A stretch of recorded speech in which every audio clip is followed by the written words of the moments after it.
bang sa'yo hindi pinalad? Di katulad ng mga kilala mong higit sa akin. Oo tama, dahil di ako perpekto. Asahan mo naman ako'y marunong makontento. Di hahanap ng iba, wala nang hihigit sa'yo. Siguro ang hangad na lamang tumanda sa tabi mo. Ang pangarap ko'y ikaw hanggang sa kahuli-hulihan, makasamang bumuo ng tinatawag na tahanan. Makarami sa lahat-lahat, hindi lang sa kulitan. Sa ginhawa man o hirap, tanggap mo ang kapintasan ko sa buhay. Wala nang hihingin sa may kapal, isang biyaya na sa akin ang ikaw ang minahal.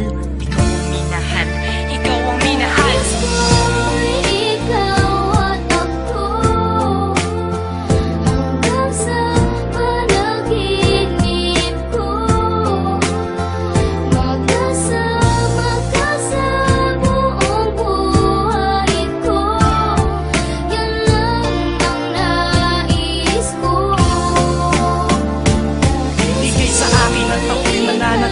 Sa'yo, sinunggaban ko na ang tsansa na masabi ko sa'yo salamat dahil sa pagmamahal mo na walang patid sa araw-araw. Kahit di ka naghangad ng kapalit, ang kagandahan mong loob na di makita ng mata. Higit sa yamang matuturing ko pag nakikita ka. Patuloy tayong mamumuhay ng maayos at sabay nahaharap sa mga uri ng problema. Magkahawak ng ama na kaagapay kahit pa sa pagtanda. Mga pangarap ko sa buhay sa'yo lang nagmumula. Ang mga titig ko at yakap ang patuloy magsasabi ng pagmamahal na lagi kong bigkas mula sa labi. Kung pwede lang pang habang buhay ka na makasama, yung ikaw lang at ako ang magkasalo sa ligaya. Pangunahin